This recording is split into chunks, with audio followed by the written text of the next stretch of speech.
இதுக்கு முன்னாடி நம்ம ஒரு 6 பேனல் குர்த்தி பார்த்தோம். அதே மாதிரி இன்றைக்கி வந்து ஒரு 10 பேனல் குர்த்தி வந்து ரொம்ப ஈஸியான மெத்தடில் எப்படி பண்ணுறது அப்படின்னு பார்க்க போகிறோம்.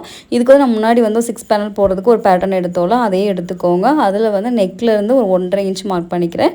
கீழே அந்த ஹிப் லைனில் மட்டும் 2.5 இன்ச் மார்க் பண்ணிக்கிறேன். இந்த பாயிண்ட் எல்லாம் வந்து நீங்கள் ஜாயின் பண்ணிடுங்க. ஜாயின் பண்ணிவிட்டு அந்த இடத்த கட் பண்ணி எடுத்துருங்க. பேட்டர்ன் போட்டதில் 3 பீஸ் கிடைக்கும். இந்த 3 பேனல்லையும் நம்ம ஃபேப்ரிக்கில் வச்சு கட் பண்ண போகிறோம். இதில் வந்து ஃப்ரண்ட்டில் ஓப்பன் கொடுக்க போகிறேன் அப்படின்றனால ஓப்பன் லேயர்ஸ் இருக்க மாதிரி போட்டுக்கோங்க. இப்போ ஓப்பன் சைட்லேருந்து ஒரு 3/4 இன்ச்சு நான் ட்ரா பண்ணிக்கிறேன். ஏன்னா ஃப்ரண்ட்டில் ஓப்பன் கொடுக்க போகிறோம் அப்படின்றனால. இப்போ பேக் பார்ட்டுக்கு வந்து ஃபோல்டட் சைடு நம்ம பக்கம் இருக்க மாதிரி போட்டுக்கோங்க. இப்போ நெக் சைடில் இருக்க ஃபேப்ரிக்கில் பாட்டம் சைடில் வந்து நான் ஒரு 4 இன்ச்சு கொடுத்துக்கிறேன். அதுக்கப்புறம் சென்டரில் இருக்க பேனல் இருக்குல்ல, அதை போட்டுட்டு ஃபஸ்ட்டு ஒரு ஸ்ட்ரெயிட் லைன் மார்க் பண்ணிக்கோங்க.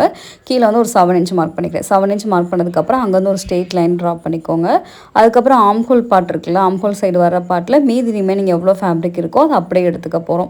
இப்போ இது மாதிரி எடுத்ததுக்கப்புறம் மார்க் பண்ண லைனில் சீம் அலவன்ஸ் கொடுத்து, இப்போ பேட்டர்னில் போட்டிருக்க அளவை விட சீம் அலவன்ஸ் நம்ம ஜாயின் பண்ணுறதுக்கு தேவையான அந்த 1/2 இன்ச்சு கொடுத்து கட் பண்ணுங்கள்.